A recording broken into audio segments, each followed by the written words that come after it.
Is this thing on? Hello, hello.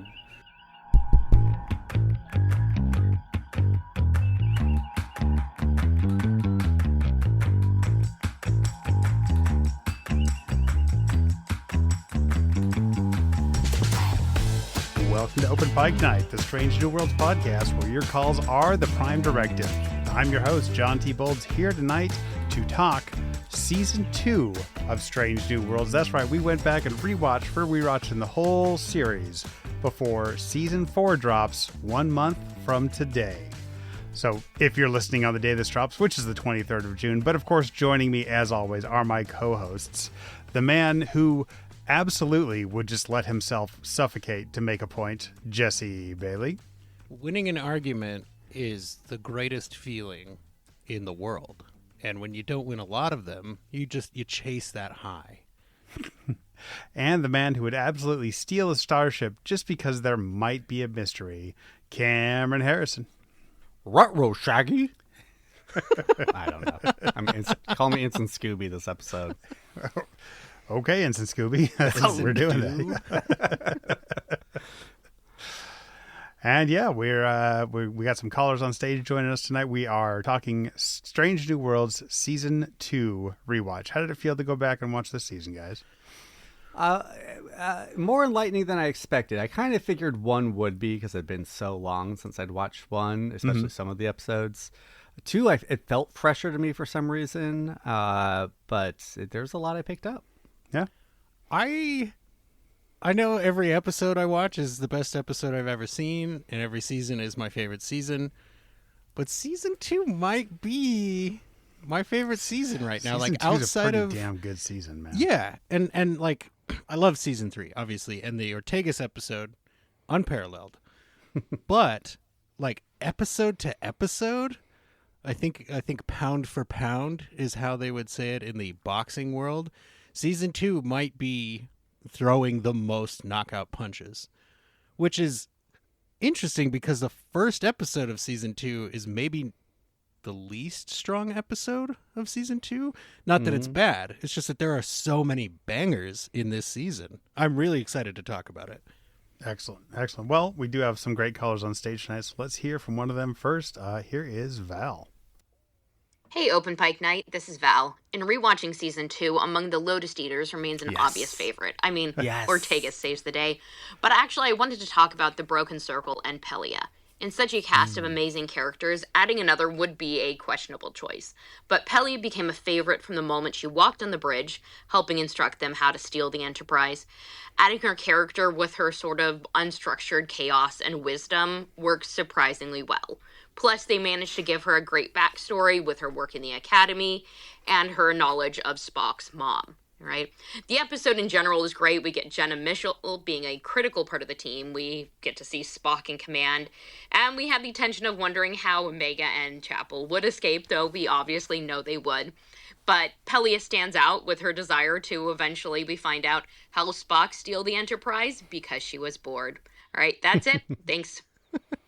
Val, your mind to my mind, like, one, Among the Lotus Eaters, yes, but two, like, those were pretty much all my notes for Broken Circle. I did put specifically, Pelia is so horny to serve on this ship. Like, at the end, she is just so desperate to get with this crew. I love it so much.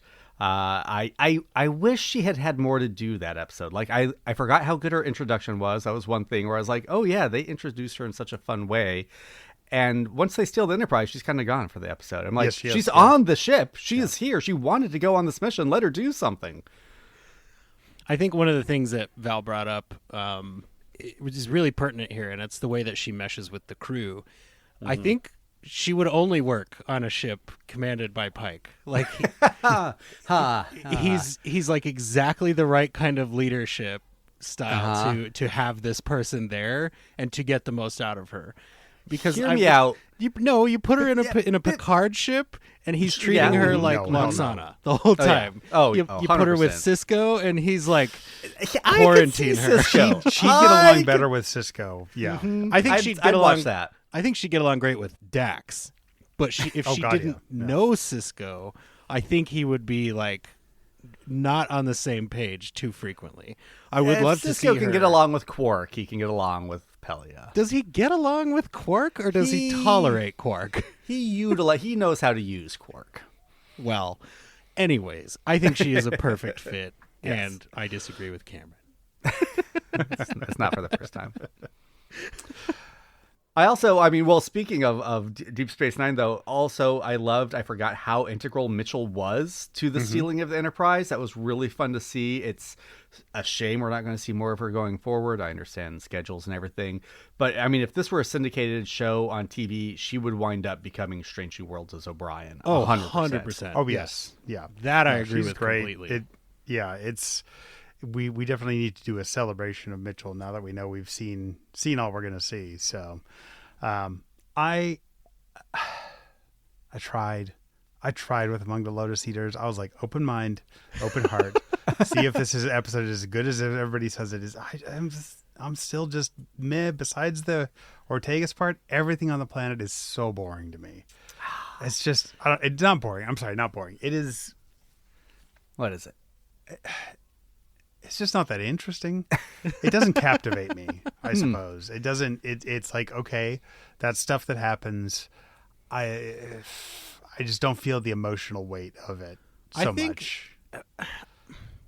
For me, it's very 1970s sci-fi, right? Like we're gonna put "the" in front of something that happened and pretend that that's like a common vernacular, right? Like the forgetting, the festival, the palace. Yeah. Like so, it feels a little Logan's Run in some places. Yeah, like I like that with the style. And I'm not saying that's necessarily a bad thing, but it is a little bit out of place with the modernity of the rest of the show. And I could see where that would bump some folks. I really liked it. I don't know. I'm on the page of, it's not my favorite episode of the season by kind of a long shot, but I don't dislike it really. I mean, the guest actor in that episode is really good. Yeah. He's so good. And like the scene where he's talking about like, would you rather, like, if you have pain in your life, wouldn't you rather just forget that? Like that whole scene in the tent, I'm like, yes, this is like 1960s and 70s science fiction novels dropped in the space adventure episode where Pike is about to go fucking crazy and like reveal so much about his character that I think makes him a much more interesting character and ties him to the Jeffrey Hunter Pike in a way that no other episode does. It's just, you can go back and listen to our episode on I love it. I just watching it. I was like, will this hold up? And look, I get it. Those Old Scientists is amazing. Under the Cloak of War is amazing. There's definitely splashier, but there's just something about like the confidence and the well-structured classic Trek story that is Among the Lotus Eaters, and a really good AB story that intertwines, I think. Those are really good ways to describe it. I think if anything, like not a failure of it, but like it's too successful in proving that Star Trek V could have been 40 minutes long and been fine. Like, yeah, true. Also, I forgot how pretty it is. There are some shots down on Rigel 7 that the look planet is very pretty, amazing. Like, yeah, and going to the Broken Circle, like, yes, I'm never going to make the argument it's a great a standout episode of the season. It is it's weird that it's an oddball episode because it shouldn't be, because it's not like a cliffhanger. It's not closing a part 2, but I feel like Una's trial really resets. It's like, all right, here's this pretty good, kind of fun adventure. We're introducing new characters, like we said, Mitchell, Pelia, like and it's fun with, it's like there's fun, cool stuff happening. Doesn't really matter all that much. All of a sudden, but it was like, it's war. Like, it's an epic story. It feels like it should be like a feature-length movie, the story that they're telling, and it does kind of like, it's the first half is really good, but then it's like things get wrapped up quick, and quick. We've talked about like kind of some of the fight scene stuff. Yeah, the fight scene. Although, okay, the ship busting out of the ground and going to space. That shot, I think, has stuck in my brain since I saw it the first time. Yeah, and if nothing else, it gives you a good like hint about what's coming up with Under the Cloak of War, right? Like this guy has history, and he has big feelings, TM, about it. Well, also, Spock's like performance, where Ethan Peck's performance, when he's captaining the ship but worried about Chapel. I mean, I'm going to talk a lot about the Spock-Chapel relationship later, but this is, I think, one of the best moments of it, where you just like see the panic on his face and like how he's realizing he doesn't know how to separate like what he should do for the ship and what he should do for his personal feelings. Yeah. There's some And the good stuff Klingon there. drinking scene is fun. Like, I That's think it's a lot just, of fun. it's fun. Yeah. So, Did we talk? Why is Starbase One so close to Jupiter? Why is it not closer to Earth? Because it's like the first one. explosion? Wouldn't it be I think circling it's just Earth? to give them a deep space base. I think it's just once you're out past Jupiter, you're past the Oort cloud, or no, not past the Oort cloud, past the asteroid belt, belt. the asteroid belt. Yeah, and, That's true. Okay. Yeah. I was Yeah, wondering if and- like, are they handling dangerous explosives there? They don't want to blow up too close to Earth. Well, That's and my thing. it's before warp cores. Yeah. it's before they adopted the deep space numbering system, right? That this was just space, and back then that was I mean, really far I out don't, there, Yeah, Yeah. Well, back then, but like, I don't think technically Jupiter or anybody would say is deep space. right? It's like No. if you're in the solar system. That's what I'm saying. It's the first Yeah. one because it's right Yeah. there. I feel like the first one has been destroyed since then. But no, they said that was because Yeah, they had the plants 'cause and they had the everything on it. domes, That's yeah. true. Okay. Yeah. My only other note for episode 1 was the dilithium planet. All those unconventional rock formations again, just like we're seeing on that Mars planet, or not Mars planet, from the trailer for season 4. So, Strange New Worlds loves their floating rocks. Yeah, and I do feel bad for that planet because we know that in the Discovery timeline, that planet is not going to have a good time. Yeah, no joke. Actually, it's been completely picked clean, and it's just like an amusement park at that point. Yeah, there's like one little psst, and there's like, oh, no, I guess we're okay. All right. The burn was like Yeah. a matchstick level on that Yeah. planet. All right, let's hear from our next caller. Here is Michelle. Yay! Hey, Open Pike Night. So, for me, season 2 is hands down my favorite season of Strange New World so far. A lot of it has to do with vibes, as well as the character development, and the big swings that really hit for me that season. So, trying to pick a favorite is really hard for me. I adored Ad Astra per Aspera, which really focused on Una, who I think is a very underutilized character. So that episode was awesome. But if I had to pick a favorite, it's a tie. It's a tie between Those Old Scientists and Subspace Rhapsody. And I'm sure both of those episodes are getting a lot of love here because they deserve it. And, seeing the Lower Deckers come to life, Tawny Newsome and Jack Quaid knocked it out of the park, and Jonathan Frakes directing. And then to see the musical episode, I had that soundtrack on repeat in my car that whole summer. There are some bangers on there. The actors did a great job. I love the musical. This kind of is leading into my Crusher connection because we know Frakes has been directing in our new Star Trek shows as well as previous ones. It would have been interesting to see Gates McFadden come in and direct maybe something like Subspace Rhapsody, which has choreography, but also, she did Genesis on TNG, so maybe have her direct a Gorn episode. That would have been cool, but, c'est la vie. I'm interested to hear your thoughts on season 2. I know there are some forgotten episodes in there that are pretty good as well, but those are my thoughts for now. Live long and prosper. Sub Rosa Rhapsody, I think is what you're looking for. Do you think a Gates McFadden directed episode would just have everybody in like black tops and black pants doing Oh, interpretive man. dance like the Like an entire interpretive dance genre Yeah. episode. It could happen. Man. I'm not against it. I just it was a against low hanging fruit. Everyone's in their clown face.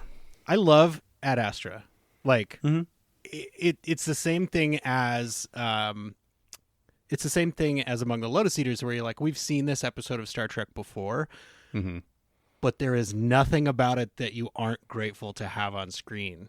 And I will go back to this every time. Like, yes, Una's story, very well told. Love that they included her. But Yetide Badaki as Nira, like, and that's one more thing that fits into the history of Star Trek. You have a guest actor come in for one episode and completely take over the set.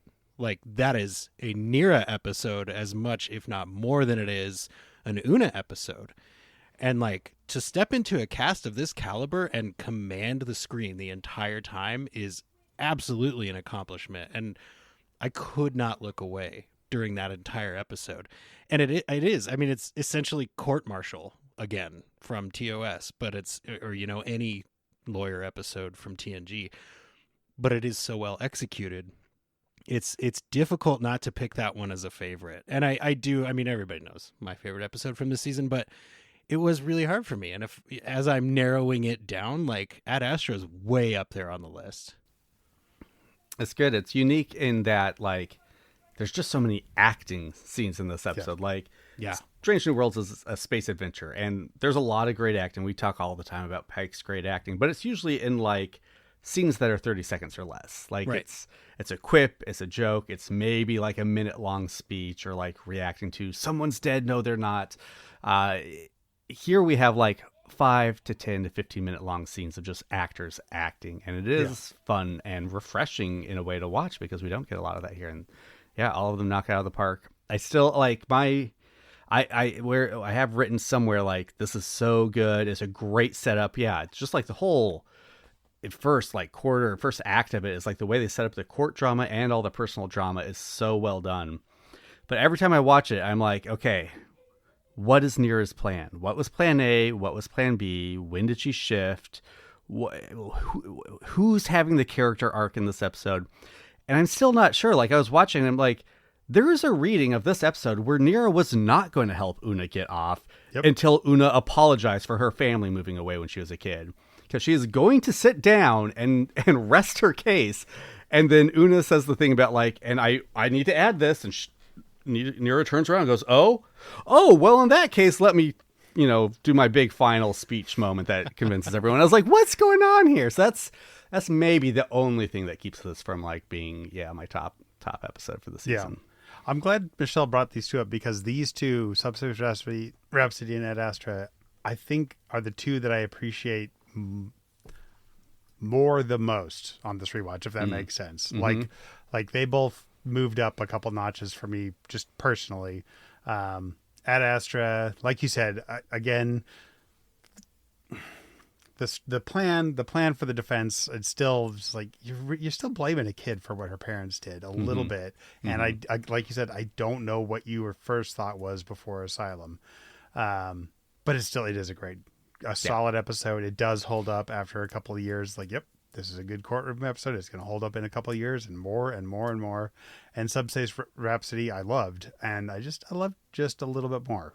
I guess knowing more of the stories as they're going to go after that episode for some reason, like that makes it a richer episode for me. I mean, the other interesting thing about these two episodes is they're both really the only Una episodes of the season, maybe the series, except for Illyrian Enigma. To Michelle's point, and so I remember Subspace Rhapsody being like, okay, is this her arc? Is she just loosening up as a number one? Is that what's going on? That was kind of a weird. I want to talk more about Subspace Rhapsody when we get there, but yeah. And callers and listeners, John knows it's called Ghosts of Illyria. He's just referring to the comic because that was also about. Thank you very much. Yeah. I think for me, it doesn't bump because it's like, I mean, you guys know what the courtroom is, right? It is a crucible. And in it, we burn away irrelevancies until we're left with the truth. And I think the irrelevancies here are ego and, maybe some misstated or misguided principles. And the ego of Nira is one of the things she has to let go of to be able to win this case. And it's like, it's a nice parallel because Una never apologized. Now, to your point, probably because it wasn't her choice. Like, she didn't think like, oh, I should say sorry for that thing I was not in charge of. But it is like an exercise in humility. And even for Starfleet, like, you need to have some humility here. You need to look beyond your written word and go for the spirit of the thing rather than the letter. So I really love that a lot. And Subspace Rhapsody is an all-timer. Like, there's no way around that. Like, even if you don't like a musical in Star Trek, you cannot deny the impact that episode had. Like, it's the first one. It's probably it's the first one that's exclusively a musical, Cam. There's some DS9 stuff coming up that I think you're really gonna like. But there's Also, good Venture Brothers reference earlier with Crucible, by the way. You thought I didn't notice that. Oh. you pick them all up. I appreciate that. Oh, yeah. But yeah, I mean, that episode, it has an undeniable impact. And I will say, like, if you are hosting a Star Trek podcast, don't attempt to karaoke songs from that like 8 hours after it comes out, because there are no good videos yet. So bad. You got to wait like So at least a bad. week. Sorry, Greatest Generation. Yeah, I know. They had to sit through that. Oh. I think they'd had enough delicious, sweet alcoholic drinks at that point to go, you know what? That was pretty a good early in effort. the night. I don't know. They were very forgiving in Yeah. their coverage of that on their Yeah. episode. So I do appreciate it. Plus, by the end of the night, the song Ben sang, it's like, and Oh you're my going to God. criticize our song choice? Yeah. Oh, well, some other notes about Ad Astra. You know, I completely forgot about Una's super terrible lawyer at the beginning before she gets Nira. I kind of want a whole thing about that guy. Just the lame JAG lawyer. One interesting thing about, one of the many interesting things about Ad Astra, we need more childhood flashbacks of other characters. I want to see more of the crew as children. This is the only one we've gotten. I mean, we were going to get, the Under the Cloak of War flashbacks, but that's not to childhood. I want to see Sam and James Kirk as kids. Yeah. Oh, heck yeah. Cameron's favorite episode ever is Oh, Rascals. man. Yes. Oh, God. No, but yes. And then I want the Admiral April version of this season, because last episode he is letting man. Spock off the hook for disobeying orders and stealing a starship because they need their best people to confront the Gorn. And now here he is. Starfleet JAG is trying to jail one of his best commanders. And I don't know if I picked up the subtext in his character in this episode last time, where he's just like, God fucking damn it. We need her. I can't tell everyone about the Gorn right now, but just let her off. This is not what we need to be worried about right now. So, I mean, he has this whole drama going on the entire season 2 that I'd love to watch that version. He's very good, like, as a character, and also obviously the performance. But like that scene, you can see the struggle on his face where he's like, absolutely, I think Una is great and that we should keep her. But I have I to am give an this admiral. answer. Yeah. Like, this is, I am caught between a rock and a legal place, and I have to give this answer. And you can see that he's like not wanting to do it even as he does it. And he's angry for being put in that position. It's a very human moment from him, which is not something you always get out of admirals in Star Trek. Yeah. Yeah. And then speaking of human moments, just the hug between Pike and Una at the end. It's so good. I think it's those moments that Strange New Worlds really excels in. Yeah. Okay, I'll bring it up since we've started talking about 2 of the 3 episodes that she's in. Pike and Battelle. I mean, we don't see her a whole lot until the final episode of this season. Like the whole, the private conversations, like I loved. Like Right. I like that even better on Yeah. this rewatch. I'm like, oh, okay, yeah, this is good. But it did. I'm glad they had her more in this season, because it was like, man, they're basing a lot on a little if you just watch season 1 and then watch the end of season 3. Sure. But But there's a whole season in between that. yeah, they do start doing some of the legwork here, and I can see it. I think Subspace Rhapsody, they started to know where they were going with it, and so that's why they put that song in there. I mean, my notes among the Lotus Eaters, I think is when I really saw like the chemistry. And I think Ad Astra builds that, like, because it makes the relationship seem real. Like, oh, they That's are right, yeah. adversaries, but they're working through it. Like this would kill most relationships, but they're still trying to make it work. And then, yeah, just that the on again, off again of Among the Lotus Eaters really lies. Yeah. I was like, I think this is the episode that cemented their relationship. For me. Okay. To your point, Cam, I think Lotus Eaters is supposed to be that episode. Like, we're going to explicitly tell you she means a lot to him. I forgot all about the pendant. Yeah. Yeah. She gave him the gift, and but I think this is their best episode as a couple. I'm curious to see if the pendant reappears in season 3 now, because I had totally forgotten about it when watching season 3. Boy. It'll be I know interesting to see. captains like to keep trinkets. Exactly. I bet it's at least on his desk. Yeah. Yeah. All right, let's hear from our next caller. Here is Melanie. I wonder who she's going to talk about. Hi guys, here's Melanie with my thoughts about season 2. For me, Ad Astra Perispera is probably the best Star Trek episode in general. The courtroom drama is fantastic, the arguments are powerful, and the whole episode really captures what Star Trek is about. Rights, identity, and standing up against prejudice. And Pike. I loved seeing how far he was willing to go for Una. The whole sequence where he searches for Nira, struggling in the atmosphere. It was so intense you can really feel him suffering and pushing himself because he refuses to give up on Una. That's one of the things I love most about Pike as a captain, how deeply he cares about his people. Honestly, Anson plays exhaustion and determination incredibly well. Then there's Among the Lotus Eaters, Angry Pike, amazing, Pike losing his memory, even better. Watching him slowly try to understand who he is while still instinctively being a leader was just incredibly compelling to me. I also loved the reference to the original series in that episode. It really felt connected to classic Star Trek while still feeling emotional and intense. Then there's Those Old Scientists, which I love for completely different reasons. It's just so much fun. Seeing Boimler completely fanboy over Pike was honestly one of the most relatable things ever because, well, same, I absolutely understand him. The episode balances comedy and genuine love for Star Trek perfectly. You can feel how much affection there is for the characters and the universe as a whole, and that made the crossover work so well for me. Season 2 just gave me everything I want from Star Trek. Emotional stories, incredible character moments, action, humor, references to older Trek, and a cast that clearly loves what they're doing. Live long and prosper, Melanie. Okay, so my last note on Among the Lotus Eaters, maybe the most impressive part of it is that Anson Mount has to deliver this line. It's like, give us back our memories, or I need our memories back, or whatever it is, right? Mm-hmm. And it doesn't come across dumb. Like, no, it doesn't. When I say it, yes, it comes across dumb. But like in the moment in the episode, there's no part of you that's like, oh, that's incredibly cheesy and very like whatever. You're just like, oh man, he really needs those memories. Like, Yeoman Zach is total dick. A very, very impressive performance all the way through. Yeah. I found watching Among the Lotus Eaters that it must suck to be M'Benga because you have a full-time job as the chief medical officer, but also you are on call as I need a badass on this away mission as a side hustle. Like, he's a busy, busy man. Just when he thought he was out. Yeah. And then just when he forgot he was out. Yeah.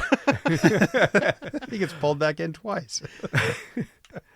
Also, I forgot about the line regarding the dermal universal translators. Can we start a 5-minute timer to discuss this and why people don't notice their mouths not matching the sounds coming out of them?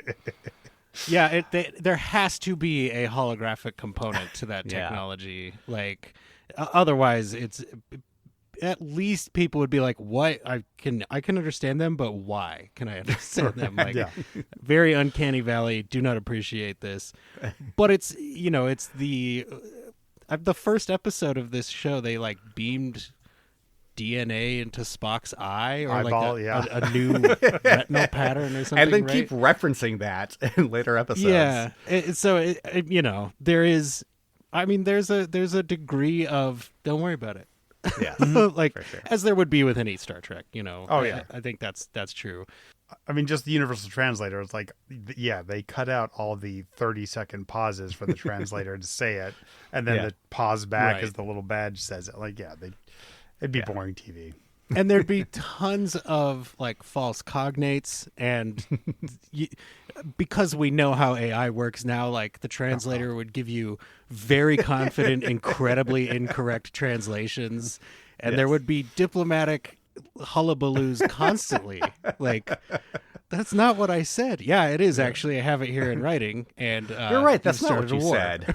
You said something completely different, and I didn't. Here's what happened. Yeah, the man was losing his memory when he was down on the planet. Wait, what? Yeah. What's going on? So I mean, there is that too, and we can't not talk about Those Old Scientists. Like, I think that's the key to this season is that it has more than one home run. Like, there's more than one episode where you could be like, that's easily the best episode of the season. And that episode, I mean, everybody has said it, it's a love letter. It's this, it's that. And it is. But it is also really, really well done and very well acted. And the translation of Boimler and Mariner to live action was flawless. Like it's absolute perfection. Yeah. I love that episode.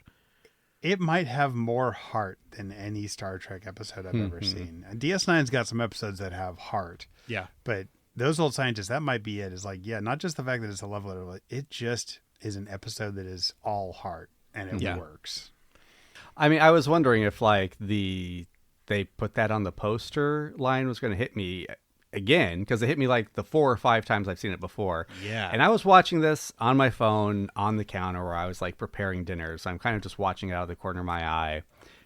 It's still tears. Yeah. Still tears when she says that. Like, I got so misty. And then the fucking Orion captain again, when he's like, that's all I ever wanted. That too got me on my little phone. So like, yeah, well done again to the writers and performers for that. It's and the it's balance of episode. tone in that episode is like, because she's like, oh, he had a poster of you in his bunk, and it's like, okay, here's the obvious like Boimler thinks Una is hot joke, right? Like, but they turn it into like, no, he loves the idea of Starfleet so much. Like, he is the biggest Starfleet fan in the world, and it's like, it is to have a callback to what was that, 5 episodes prior when she talks about Ad Astra. It's like, that's quick. Like in another season of a show, you'd be like, really, you're calling back to 5 episodes ago, like for an emotional gut punch. And it absolutely works. Because it's like, also 200 years ago. It's also like, it's the fact that it's both. It can only work here. And like, to have what we know and love about Lower Decks fit so perfectly in such a like, it's, I don't want to use the word magic because I think I overuse that word with this show, but like, to have it fit so succinctly into the shoes of Strange New Worlds is very impressive, and I'm ever grateful for that episode. Yeah. Well, I mean, that line is the emotional resolution to Ad Astra Parasphere, right? Not what they're trying to do with her song sequence in subspace, which I love, guys. I love subspace raps, but we'll get to my nuanced takes on it later. Yeah, I mean, just listening to Melanie kind of made me think maybe that is a strength of season 2, in that like they do we're going back to Rigel 7 episode. We're looking to the past. We're doing a classic TOS away party episode. And we're going to go have them interact with Lower Decks people who, you know, that show at the time was currently airing. And like, they really did kind of span all the generations with this season in a way I don't know if the other seasons did. I've kind of been thinking, and I don't think they really do that in the same way. I think so. Another thing that I think we would be remiss not to mention is Babs Alusin Mokun's comedic chops. Yes. Because like this season, I mean, the guy only does like 10-ton heavyweight emotional scenes, right? Like, that's how the character's written. He's the most tragic character in Star Trek. Like, he's got all this pain, all this suffering, but you still get like, explode, you say? I like, don't want to be a bunny either. I don't want to be a bunny. Like, every Explode, doctor yeah, I know. in Star Trek gets their funny moments, right? And he finally got his funny moments in this season, and it works really, really well. It works incredibly well. I love those little things. You know who else has good funny moments? And he has them everywhere, but I really think season 2 might be some of the best Spock writing. At least the funny Spock stuff. There is, I always forget about the scene in Ad Astra because you think of all the courtroom stuff. But when Mbenga, and he's being funny here too, and Erica are watching Spock have the argument, quote unquote, and then he comes up and he's like, I'm sorry you had to see that outburst of emotion. Right. It's so funny. And then when La'an is going around and she's like reprimanding him for playing his LARP too loud, or whatever his harp is, like his reaction there is like, I really think they nailed the funny Spock, the funny Vulcan in this season. I'm not talking about like his big scenes, his big episodes, just like all the background stuff was done really, really well. And I wish they would kind of, I wish they kind of, like, he works best as a background character. We've kind of talked about, but. Well, and that, and then his super wry, like, I totally got you, bestie moment on the stand when he's like, yes, she has been concealing something. and everybody holds their breath, and he's like, her love of Gilbert and Sullivan musicals. It's like, this is Spock saying, I'm not technically lying. I've told you the truth. Like, yes, she hid something from me. Like, great callback to like a 6-minute short that most people probably haven't seen. Right. But it's like that carries forward into Subspace Rhapsody, and then you get her singing in that style. Like, it's very well constructed all the way through. All right, let's hear from our next caller. Here is Matt. Hey, Open Pike, it's Matt from the Prove It To Me podcast. Finally calling back in after a bit of a hiatus, but that's what happens when you have 17 different projects. Trust me, I've stayed up to date on Open Pike. Come to think of it, I don't think I actually started listening until after Season 2 aired. I started at the beginning, absolutely motored through it, and now you guys know how much I value the Open Pike community. Alright, I have not had the chance to watch Season 2 lately, but I've only seen it 7 times over at this point, so I feel pretty confident. First, favorite episode. The one that brings me the most joy is Those Old Scientists. I will never get tired of how well done that particular Trek crossover ended up, nor will I ever get tired of the stories about Jack Quaid and Tawny Newsom's improvised antics. But I also hold a special place in my heart for Subspace Rhapsody. Probably my most played album on Apple Music right now. For a while, holding a forearm plank for the duration of Status Report was my benchmark. And just as a message for the haters that feel obligated to voice their opinion, if you've ever seen TOS, you know for damn sure if they had the budget for a musical episode back then, they absolutely would have done it. We just had to wait almost 60 years for it. Favorite moment? Has to be Nira's final court monologue in Ad Astra Per Aspera. Overall, Season 2 had me sold on the direction of Strange New Worlds to push boundaries, just as every great Trek series before it. It's hard to contain my love for it. Keep doing what you're doing, guys. Live long and prosper. I think I told this story when we spoke with Kay Hanley and Tom Polche, who wrote the music and lyrics for Subspace Rhapsody. When I told my wife who we were interviewing, she was like, shut up. Like, this is the first name she's ever recognized. And I'm like, how do you know who Kay Hanley is? And she's like, she's from Letters to Cleo. And I was like, I had not heard that band's name in my life until my wife said it to me. And so that's what being 5 years younger than John or I do to you. So since then, I have refamiliarized myself with a lot of Letters to Cleo's history. I recently watched Josie and the Pussycats for the first time. Ah, yes. And like, she wrote all that music, and she was, or wait, no, I don't know that she wrote the music. She was the singing voice for Josie. And it's, you know, and then I remembered, oh yeah, I did see that episode of Parks and Rec where Ben goes, I love you, Kay Hanley. Like, there's so much that Kay Hanley has been a part of that was already in my life, and I just didn't know at the time. And it's like, they brought in heavyweights for this episode where they knew they were gonna have to swing hard and hit the mark. And I completely agree that they did. And yeah, to Matt's point, like, the couple times we got musical moments in TOS, it was like, somebody on this staff wants to write a musical. They were told, no, this is a sci-fi show. And they're like, well, what if there were space hippies? And somebody was like, you know, if it will get you to shut up, sure, write the scene. Like, that's fine. Go for it. Yeah. So do we want to talk about, we're more than halfway through our callers. Do we want to talk about kind of the unspoken episodes for the season that have not been mentioned yet? Those being Tomorrow and Tomorrow and Tomorrow. Which I'm surprised about. I bet that gets mentioned in the next half. Charades. And Lost in Translation. It's the episode I forget the most. I forget Lost in Translation every day. To the point where I don't forget about it, but for some reason, like, when I go through the numbers, I'm like, okay, Those Old Scientists, that's number 5, right? No, it's number 6. What's the other one? Oh, right. Nope, Those Old Scientists is 7 because Lost You're in right, Translation is 6.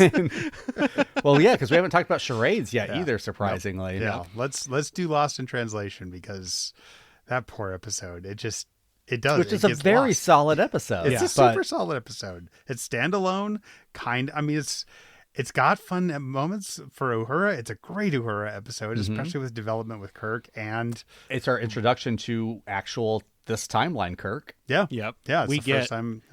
We get Zombie Hammer in that episode. Zombie Hammer. Yeah. You get Una and Pelia butting heads, and it's a ton of fun.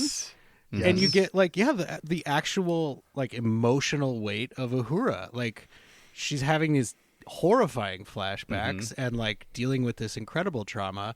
But yeah, the episode itself just got unlucky because of where it is in the season. Like it's easy to well, it's not kind remember. of a bottle episode. Yeah.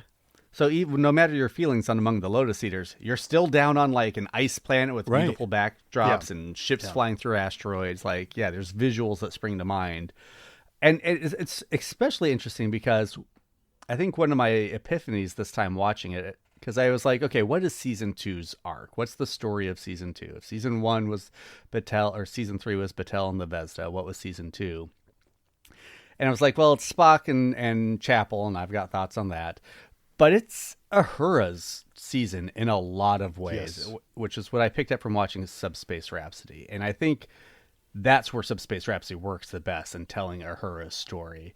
And this is a pivotal moment in it. It's just it's a really good episode. It's a really important part of her arc, and it's easily missed over all the other splashy episodes. It is. And you make some good points. And I think I realized after we watched season 3 and talked about a certain other sci-fi character, Kirk is Doctor Who in this episode. I'm not saying he is Doctor Who. I'm saying this is an episode of Doctor Who where Doctor Who would be in the Kirk position and it would be a story about Uhura solving this mystery, and then he would be off to the next thing. Interesting. That is what this episode is.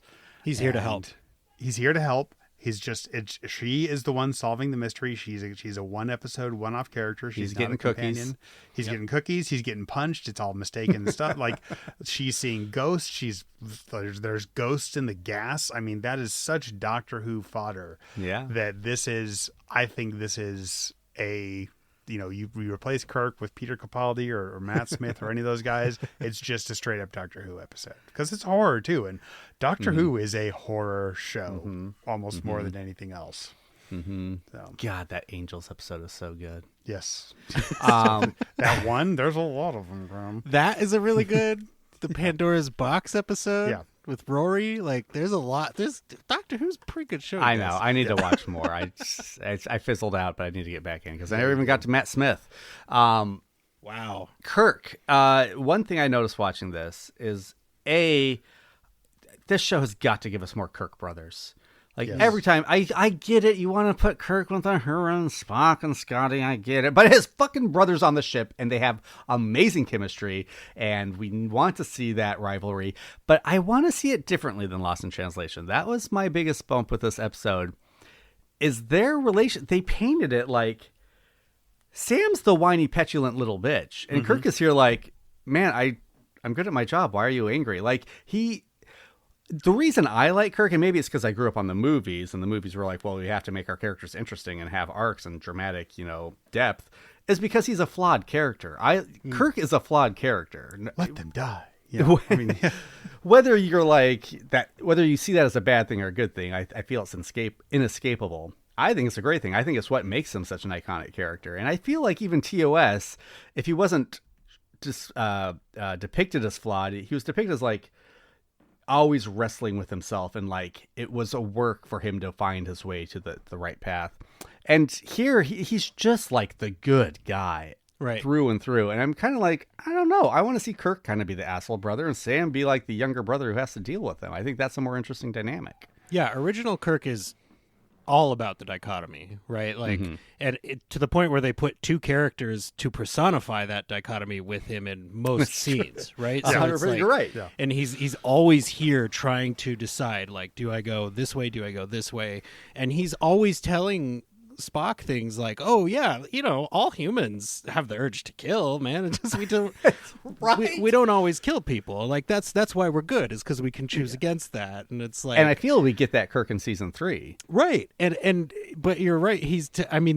They call Pike a Boy Scout in this season, and it's like, no, Kirk is a Boy Scout in this season. Like, Pike is breaking a lot of rules kind of all the time. So like, I'm not sure where that came from, but like, I think it's a really good point. And to the Sam Kirk of it all, it's like, you have a golden opportunity here. We know, and not everybody, who watches this is going to watch all of Star Trek, but we know this is part of the tragedy of Jim Kirk, is that Sam Kirk is not going to be in the next series, right? Yeah. Like, and when he is, he's already dead, and he's left behind a family that we've heard him mention a couple times now. So it's like there is rich, dramatic family ore there that you can mine. Like, you're going to tell me Picard is going to go wrestle in the mud with a brother we've never seen before, and that's going to be super effective. But this brother that we know is going to die doesn't have any tension with his brother other than, I feel like you think you're good at everything. Like, Oh man, I'm just picturing a shot in the transporter room where the Kirk brothers are standing there waiting for Sam's family to visit, and like they beam in, and both kids are like, "Uncle Jim," and just run to him first, and just seeing the look on Sam's face. Like, I know we're not going to get that, but I would just That'd love be that good. shot. Yeah, That'd be good. well, and you know, if this were TOS, we'd get a scene of Jim hitting on Sam's wife. Like, that would yeah. that would happen, right? Yeah. I mean, we And- might get him being like, "Hey, tell your wife I said hi," you know. right. I thought you were gonna say his kids beam in, and you go like, and someone on the crew goes, "Boy, they look a lot like Jim." I was thinking like, wow, those kids already have mustaches, aren't they 8? Yeah. I mean, the closest we get to that three-dimensional Kirk is, and I do like this. I think it's kind of maybe a mistake they made, but I think it works. Is that Jim is flirting with La'an throughout this whole season. He's like, "Oh yeah, you owe me that drink. Oh hey, ooh, you tell me about what you like about me." And then, just like in season 3, he's the dog who catches the car, and it's like, "Oh shit, this could happen. I should probably mention my girlfriend. Sorry, I know I was laying it on thick, but I did actually think you'd reciprocate that quick." I have a girlfriend at another school, and she's totally pregnant, and she lives in Canada. So I'm like, my bad. I just thought we were having fun. I did think that paralleled nicely with his episode in 3. But to your point, also, Cam, about tomorrow and tomorrow and tomorrow, super fun episode, great episode. Yeah. You get depth from Kirk in that episode that you don't get a lot of chances at in the season so far, or in the series. And his so comment about his brother being alive is like Yeah. the best Kirk brother Exactly. moment of the series so Yeah, far. Absolutely. And then, you know, for somebody that can be that hyper competent, like that emotionally intelligent, and that incredibly wrong about how to eat hot dogs all in a single I knew episode, it it's was like, coming. this guy has range. And to me, this is the episode that, if you're not sold on Paul Wesley's Kirk, this is the episode where you either get sold on it or you can't be sold, right? Like, His correct opinion on how to eat a hot dog moved him up in my ranking of captains. I'm just going to say that. that's literally offensive to who I am as a person. But like, that episode itself is also tons of fun. Like I was saying, like the blood train posters Yes. in the background Yes, of that yes. episode. You've got this great guest actor, again, great guest actors in Star Trek playing this secret Yeah. Romulan. Like, The secret Romulan, I'm like, oh, I'm way more impressed with this performer than I was the first time I watched. Like, secret Romulan is awesome. and the fun, like Pelia gets to talk about the 80s, and it fits canonically. Like, and then you get that little glimpse of, like, you could call it mirror Spock, right? Like Spock having to be ruthless, and like, we're here to whoop your ass, and like, it's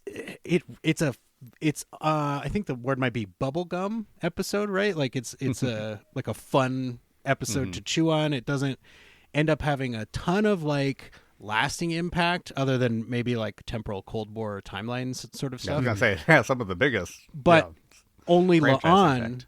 La'an gets to feel that impact, Yeah. right? Like, for everybody else, none of this ever happened.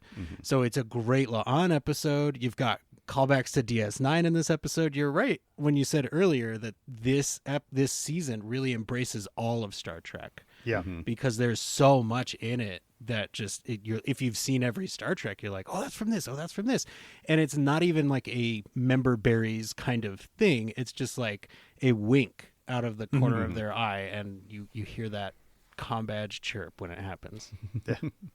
All right, let's hear from our next caller. Here is Mishi. Hi guys, it's Michi. The second season is a magnificent continuation of the first. Ad Astra Per Spera is an incredible, powerful episode and one of the few truly Una-focused ones. Charades is so much fun to watch. Anson's reaction in it are cracking me up all the time. And having met Mia Kirshner and hearing her talk about how much this episode and the opportunity to play Amanda again meant to her after her battle with cancer just makes this episode so much more special for me. And then, of course, there are those two amazing episodes, Subspace Rhapsody and Those Old Scientists. I can't watch these over and over. They're so much fun. And then the season ends with that insane cliffhanger, one that probably wouldn't have stuck in our memories as quite so agonizing if it hadn't taken so long to be resolved. But my absolute favorite episode is and remains Among the Lotus Eaters. To me, it is simply perfect in every way. It has those fantastic costumes and those magnificent new or old world. It is packed with emotions and everyone delivers a fantastic performance. I especially love Anson in this episode and of course Melissa. It is the episode where we finally get to see more of Ortega's and where it is established who is flying the ship. And just the best episode. I guess my time is up. Have a great day. Bye. I also just love Spock in Among the Lotus Eaters, where he's like, I don't know what to do here. I'm just going to sit in the bridge, and everyone else is leaving me. I'm just going to sit here and not just know what to do. Silently, yeah. Just not logical to do anything I can't else. read this. Yep. And remember, up to that point, like, Lotus Eaters is sold to us through the trailer and the marketing and everything, like, oh, here's your Ortegas episode. Mm-hmm. And then it ends up being a nice set of Ortegas scenes. Like, it's not an Ortegas episode. Yeah, I mean, just choose the B plot, but yeah. Every time I watch her repeat that line, it breaks me. Like, this is how you know you need to do an Ortegas episode, because when you give her this much space, she absolutely shines. And it's, I mean, there's so much to love about that episode. I can't say that it's my favorite of the season, but Cameron, I have a question for you specifically, because I know you love episode 5 of every season is a funny Spock hijinks episode, right? What was episode 5 of? Now season 3. Yeah, 3 pushed it a few episodes back. That's true. But the point being, you get a Spock hijinks per season, right? 100%. So between Spock Amok, Charades, and 4.5 Vulcans, which one is your favorite? 4.5 Vulcans. Really? I think they get progressively better. 100%. I think Charades is my favorite. Charades is my favorite. Really? And yeah. honestly, I think good, because of Amanda. Yes. Honestly, like because of the parents, Amanda specifically, but the parents they're so damn good. I was watching this episode while cooking too, but I stopped everything to watch all the parent scenes because I love it's all like the expressions, just seeing like the classic like overbearing parents trope done with Vulcans was so good. I got a little emotional because I was like, you know what? Alora Patnaik and Michael Benier were super cool to talk to for us. Cool. Like that episode means even more to me after we had such good interviews with them. We got to get Mia Kirshner on. I know they understood the hell out of their assignments too. Like, I guess that's the theme is guest actors in season 2. Like, this is very, very impressive. Yeah. And I think for one of the things for me that makes it very impressive is that you can argue, like, we had this episode, like we had the funny Vulcan hijinks episode in season 1, right? I mean, it was even in the same part of the season, but this elevates it. And it's like, I did not expect to be able to be really, really impressed by a second very similar Vulcan comedy episode. But this, I think, is the best of the 3 in my heart. And I love this episode. It might be in my top 3 of the season. It might be in my top 3. It's probably the better episode. 4.5 Vulcans makes me laugh more. I like that there's like 4 different stories going on. So the energy, it's got faster pacing that works better for it. But I mean, this 100% is the better episode because of the parents. If you ask me, it's like, who would you rather see, Beto or all the parents? Like, all the parents, obviously. Well, and T'Pring, like, again, like, I'm rooting for that relationship. Like, maybe it's impossible not to have chemistry with Ethan Peck and Spock, but like, I think they paint her really well. Like, she's a very 3-dimensional character for only, minutes of screen time in the series. Yeah. It's done really well. And I mean, I know there's the bioessentialism argument against this episode, but like, they tell you in one episode, this is a puberty story. This is a puberty parable. Look at it that way, and it's fucking hilarious. Yeah. So seeing Spock be a teenage boy about everything, and then like the lesson he learns about his parents, and like looking at, because I for the past 20 years I've been like understanding more and more about my parents in a way I didn't for my first 20 years, and I think that's something this episode communicates very well. Yeah, I'm glad you mentioned the reactions, the fan reactions, some fan reactions to this episode. I know Twitter isn't real life, but it's I know loud. Twitter's not real life. Neither is Facebook, and people's hatred of just all new Trek on some of the groups I'm on there. That I'm like, why am I a part of this Star Trek fan group? No, All why you are they parts horrible. of the Star why Trek are fan you? groups? It's a fan group. And then my reaction to the people who are angry about the whole, like you said, the bioessentials. I'm like, why are you a Star Trek fan then? Why can you not have fun? Are you just not allowing yourself? Like, does everything have to be? It's the perfect being the enemy of the good, and I think it just reminds me of the politics side of that. Like, all right, fine. I guess we can't ever have fun. Got it. I mean, if you look at it through that lens, yes, there's problems. But again, like watching it this time, I was like, okay, let's try to watch it. No, they straight up tell you what lens to look at this episode through. Like, just it's on page. It's not even on the subtext. page. It's text. Right. Yeah. Also, a little bit of a Spock-La-On chemistry happening there. Yep. So some more cookie crumbs for what's to come. Let's go ahead. We've only got 2 calls left, so Cam, I think we need to hear about Spock and Chapel. Now. Yeah. Yeah, so this is the story of the Spock-Chapel romance. It starts in episode 5 of season 1, I believe, right? It's kind of when they first start building that, will I they, would won't agree. they? Yeah. Yeah. And we get it for about 10 episodes, and I'd say there's some really good kind of tension built up between them for 10 episodes, and then in charades, it's consummated at the end of the episode. And then we get to see them playing chess as about the only time we really see them dating. I know they're not really together, and that's part of the issue, but like it's 3 episodes, I think, that they're together before everything turns south. Subspace Rhapsody, yeah. And none of that's about them. Like we see a scene of them. Yeah, it's like it's a very weird arc for their relationship, and I think that's kind of one problem of season 2's big arc. Is like, what is going on with this main relationship, which seems to be like gets the most screen time for the season of all the subplots. So I think much in the same way that Patel became a bigger character than originally intended, I feel like maybe this subplot became a bigger subplot than originally intended, because and then became less of a bigger subplot too. Like I think it was a bit of a roller coaster, to your point. But you could have cut this off at any point. Sorry, give me 1 sec. My daughter's crying. I know this thought. I won't forget it. Okay.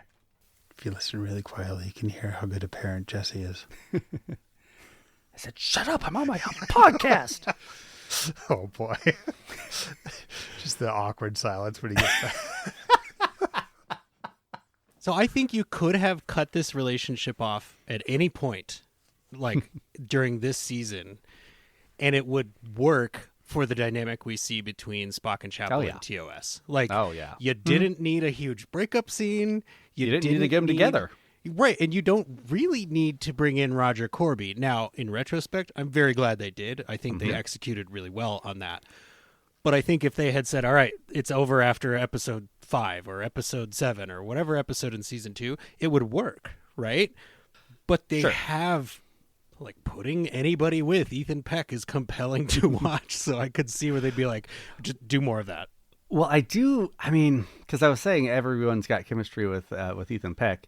Maybe Chapel has the least out of the people we see have romantic relationships with him, and I wonder don't if disagree that's with that, Cam. part of it. And not that that's like anti-chemistry, but it's not popping the way it does with other characters with him. Yeah, it pops with La'an. It pops with T'Pring, Kirk. Kirk for sure.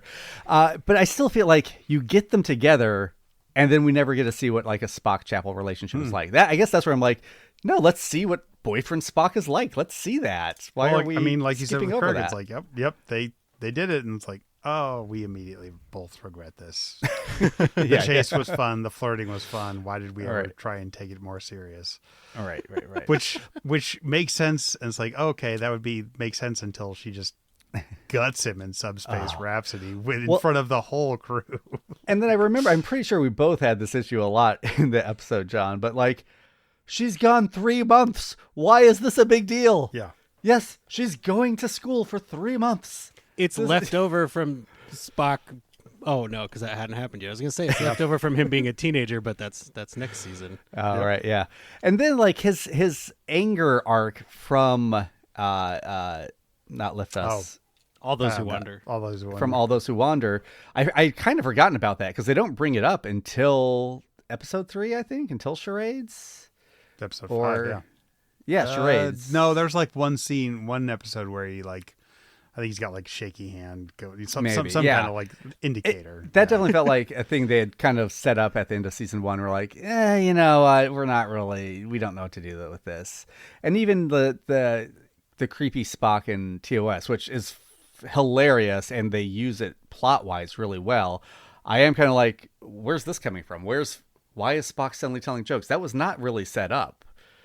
Like, we don't get that scene where Chapel's being like, hey, by the way, if you're going to hang out with me, you should try to tell jokes more often.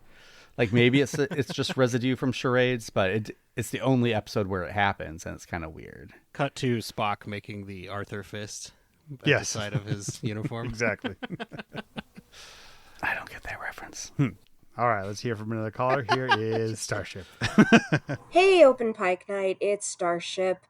I hope I'm getting this in just under the wire. So season 2 is probably my favorite season of Strange New Worlds so far. I just think it's, banger after banger after banger. My favorite episode is Under the Cloak of War. Yes. I think it's so strong. I love learning more about M'Benga. I love the flashbacks of him and Chapel at Space Mash. It's just a really, really strong episode for me. My favorite moment, oh gosh, I don't know. That's pretty tough. I think it might be when Spock and Chapel fight the Gorn together in Hegemony Part 1. The zero gravity Gorn fight. That was really fun for me. So I'm hoping that season 4 is strong. I've got high hopes, but I don't know if they're gonna beat season 2. It's such a great season for everybody, really. Under the Cloak of War, guys. Like, Please have the floor, Jesse. You knew this was coming. Like, M'Benga, my favorite Star Trek Doctor, hands down. Like, this episode does so much for him, and it's impressive because, as I said it before, he has already been through so much. For this man to hold a steady job and not be constantly snapping at every single patient that he has is like a feat of superhuman strength. Oh, you've got a headache? My daughter died. Like, oh, you've got a headache? I'm the butcher of Jagal. Like, oh, you've got a headache? Like, I never get to go fishing, right? I Like, lost my fishing hat. this guy has been through it all. Like, he has an O'Brien level amount of suffering Yes, he does. crammed into 3 seasons of 10 episodes each. It's very, very intense. And this episode is where you really see it. And he shines all the way through. Babs is a master at what he does.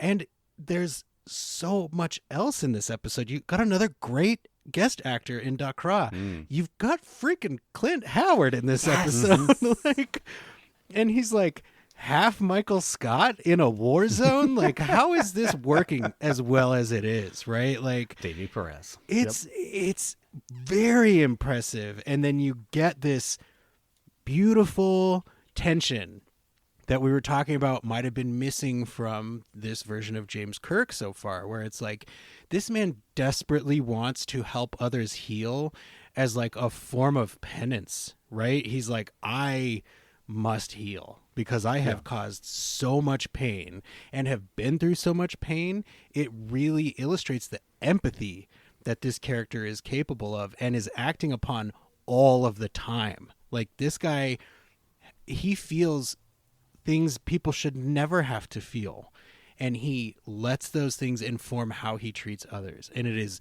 absolutely beautiful. Like, they carry this forward into the next season with his Klingon episode, and it's like he begs Dakra not to make him do this, And then he's almost begging Dakra's daughter, like, don't make me completely own you too, because I absolutely am capable of doing that. Like, just let me help you, right? And it's the strongest words, right? How can I help?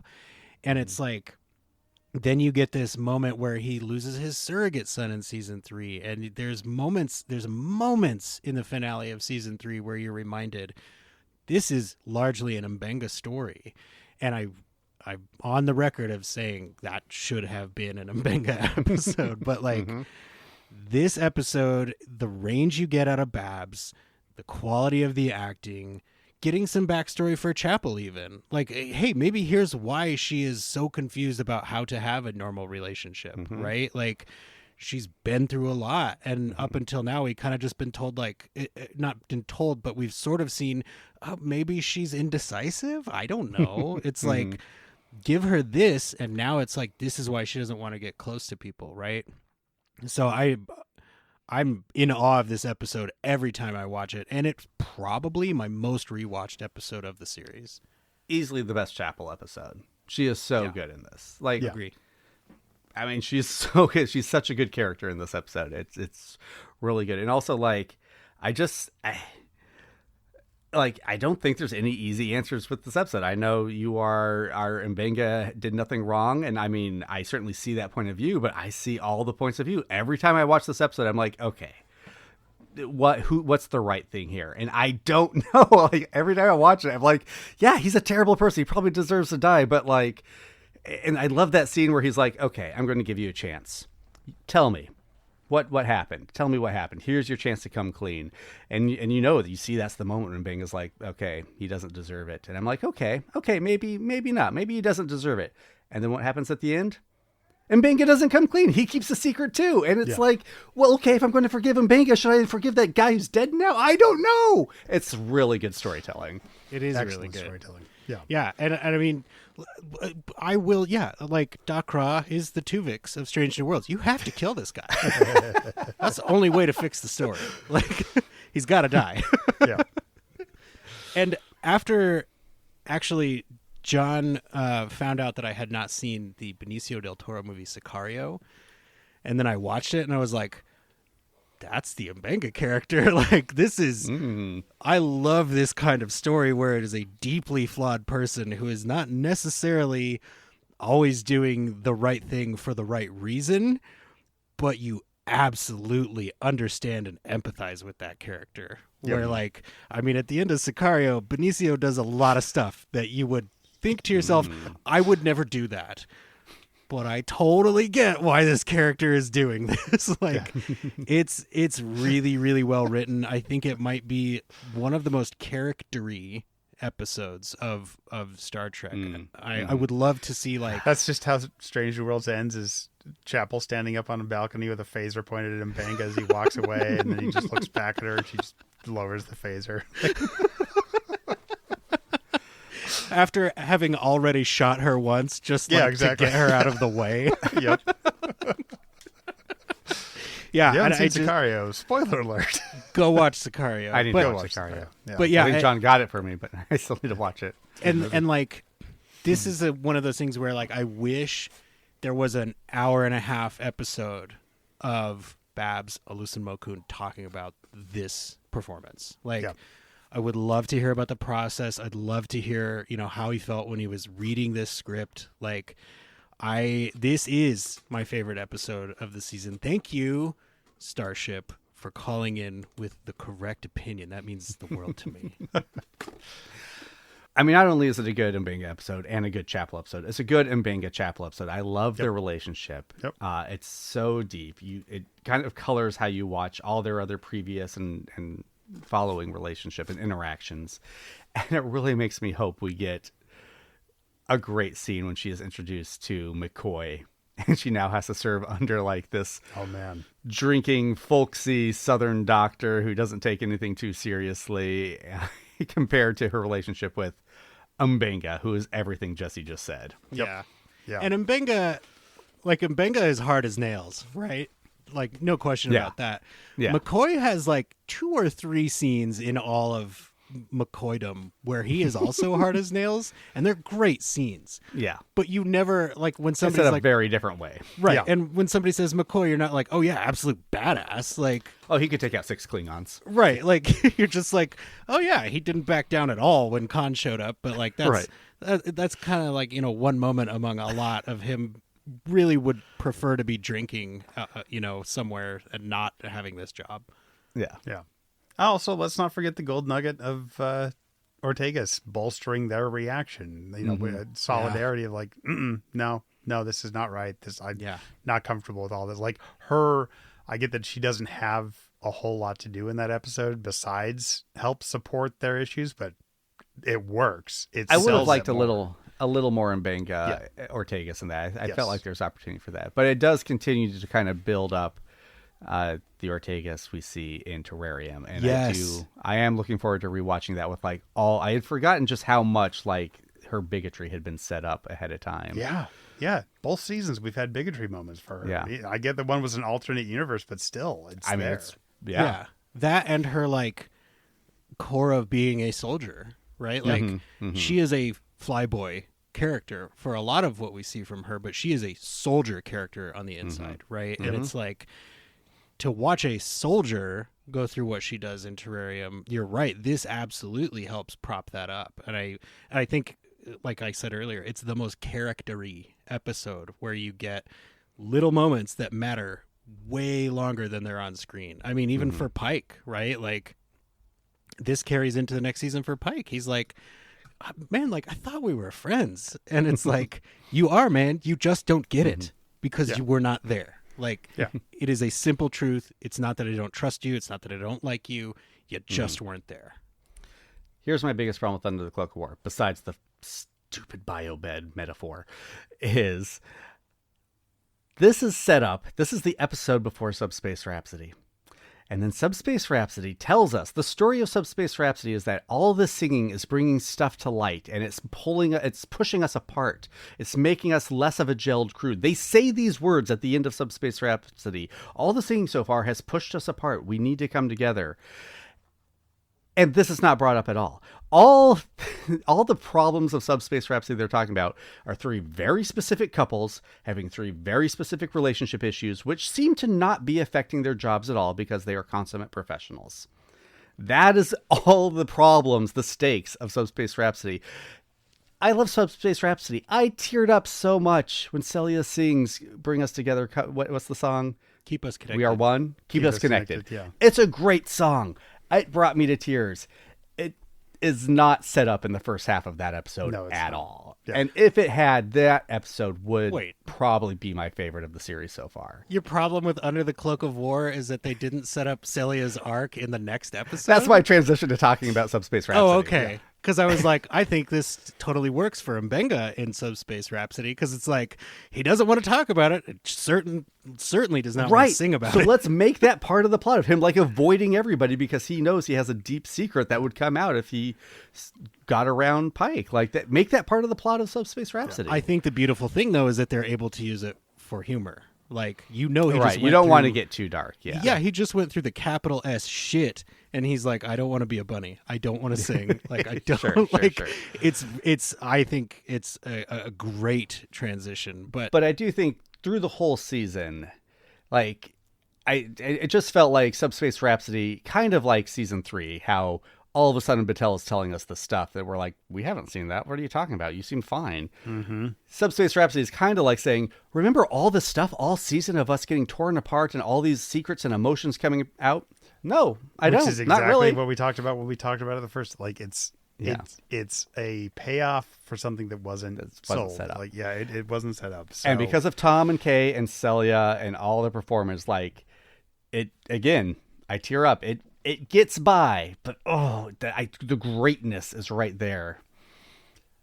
The greatness is with Spock and engineering. That's where the greatness is. Oh my God, that song. that song is such a banger. That song, if that song wasn't in there, I don't think the episode would be as beloved as it is. Like, maybe not. I mean, to kind of, we mentioned earlier how, like, sometimes Lost in Translation gets sort of, forgotten because of where it sits.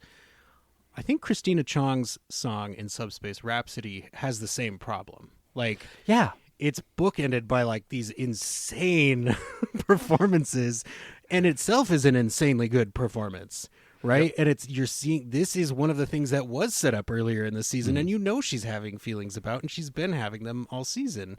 And it's just but because you have the Spock scene and you have Celia killing it, and you have Anson Mount's 1950s Grease moments, right?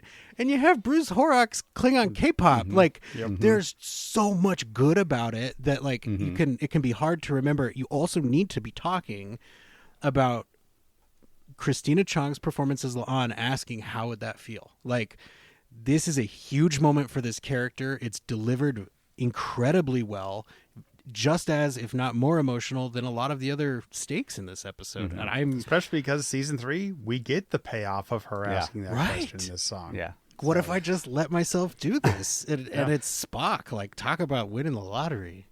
Well, to that, because I was watching, I'm like, this is an amazing performance. I mean, this is like, the song that got her own album. Like, she's amazing. It's a good song. It's bookended by 2 kind of mediocre songs, because there are 3 songs in a row all about La'an. Because Una's song to Kirk is really about La'an. Yes, it is. And then La'an sings her song, and then Una sings a song to La'an about coming out of your shell or being honest or something. I don't know.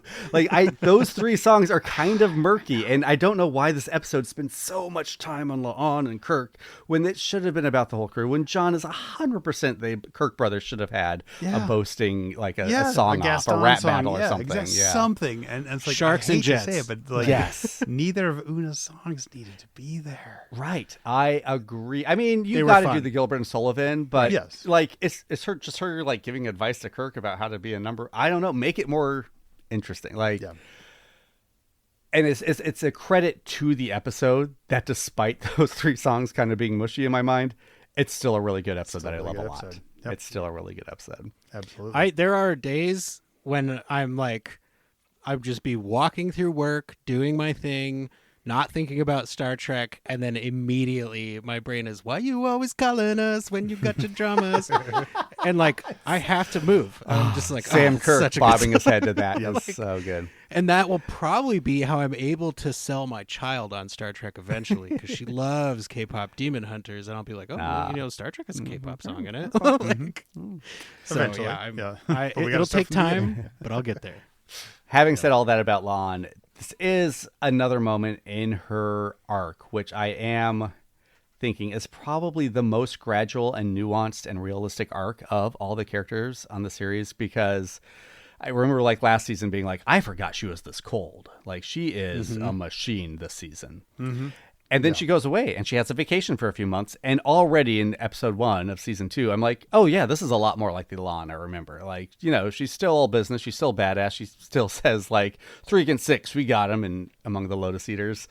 But she's got a carefreeness to her that wasn't there before. And her arc this season, more than even about Kirk himself, is like just her coming into her own. And I do think it's a good bridge from season 1 La'an to season 3 La'an. I do think her character has grown very nicely. Yeah.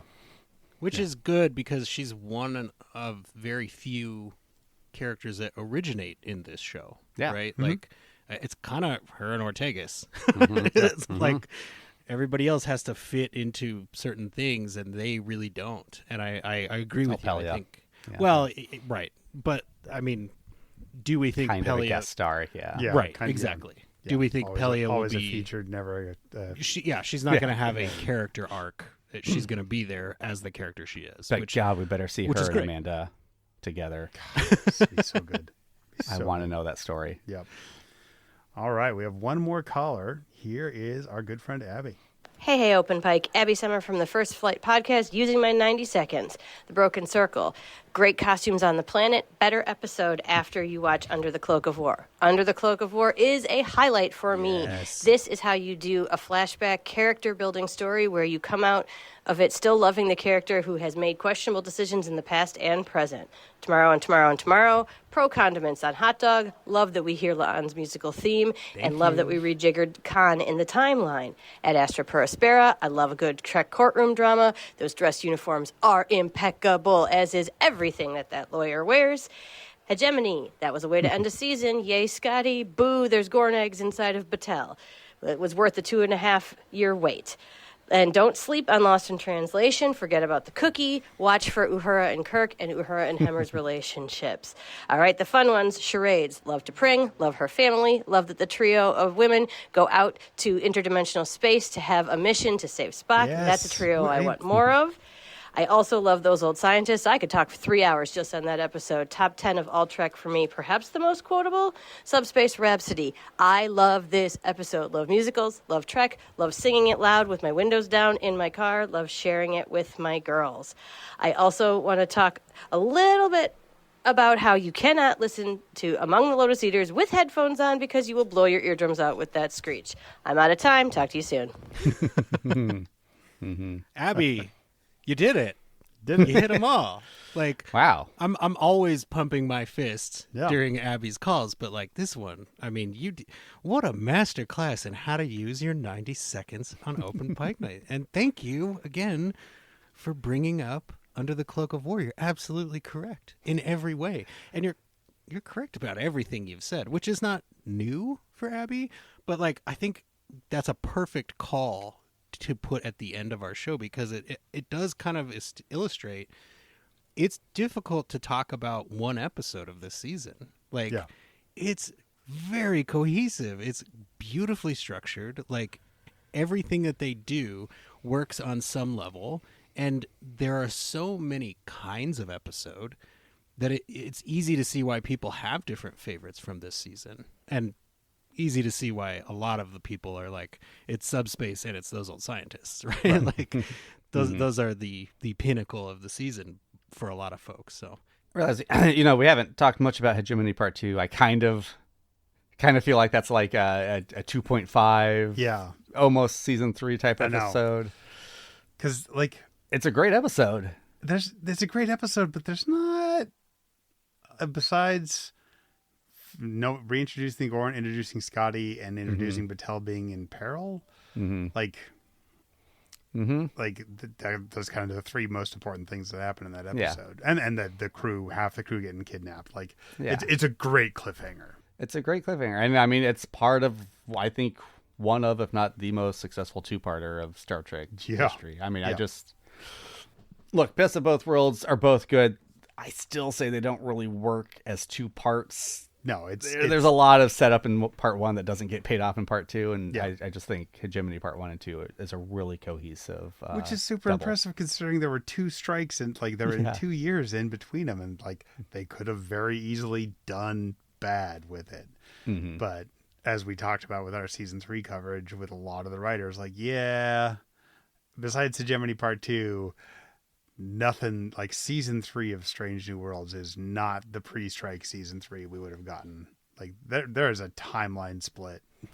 Yeah, once the whole series is out, I think we're going to get some maybe more honest answers about what went down. But I'm excited to get into season 3. Again, I feel like that episode for episode is the heavyweight one. I think the through line gets a little mushy, but I think there's a lot of really good episodes. But rewatching season 2, I was like, yeah, I don't know. I mean, there's not a bad episode amongst them. I think Hegemony does kind of feel like it's part of season 3, but I think that's because it is. It really feels like it was written as a whole, and then they just kind of decided where to break that episode, which I'm glad they do that now instead of let's write a cliffhanger, and then if we get renewed, we'll figure out how to get out of it. Because you do get those moments where it's like, oh, it's so dramatic that Riker said fire. And like the resolution to that as well, it didn't work. So I can agree with that, but like I do agree with the sentiment from earlier that the 0G Gorn fight was amazing. I think that's one of the stronger Spock and Chapel scenes in the season as well, because it's like they've had the breakup and Chapel is looking out this window like for any sign of hope, and we've been told, look to the stars and stuff, but she looks out and she sees Spock in a spacesuit, and she knows, oh, I'm gonna be fine. Like, he's coming to get me. It's gonna be okay. And it's like their dynamic at that point is not necessarily super lovey-dovey, but it absolutely gives you that weight of like, this is why it's hard for them to let go, because there is something there. It's not nothing. So that, and then Martin Quinn. Who doesn't love Marty Quinn, right? Like, I don't think I've ever called him two-time that to his Open face, Pike Night guest. Yeah, probably wouldn't, but like, Marty Quinn, we love you. His Scotty is it's perfect, right? Like, it's a character again that people know and love. They've got a lot of history with. They know what they want. They know what to expect. And I'm not here to like rage bait or whatever, but like, give me Martin Quinn Scotty over Simon Pegg Scotty literally any day of the week. And I don't know that that's a hot take, but that's how I feel. So I was very glad to see him. In the world, but yeah. Well, and like you have a moment of like, who is this character? And then he starts talking and you're like, oh my God, that's Scotty. There's a half second where you don't know who it is, and then it's not played, like the camera's not winking at you. It's not a Marvel cameo pan and then scroll up the body. Like, it's just he's here now. This is who this guy is. He completely, totally exists. Yep. And then to find about his relationship with Pelia, like, Hegemony Part 1 is, there's a lot of Independence Day to it, but I'm fine with that. It totally works for me. Give me a Midwest planet that's very TOS. Happy to have that. There we go. All right. Well, it's been a long night, and it's been a long 2 seasons heading into our rewatch of season 3, which is going to be a little strange because we just watched season 3, but it'll be fun. So we have 1 month left until season 4 of Strange New Worlds, and man, were we excited. I hope you guys are excited. I hope you liked the new trailer. Be sure to clean up after yourselves. Be sure to tip your servers. Be sure to make sure there are no survivors on any ships that you're going to just drop onto a planet, because rip the remaining members of the Cayuga who did not get killed by the Gorn. And as always, you can go anywhere you want, but you can't stay here. Cam, is your autobiography titled A Puberty Parable?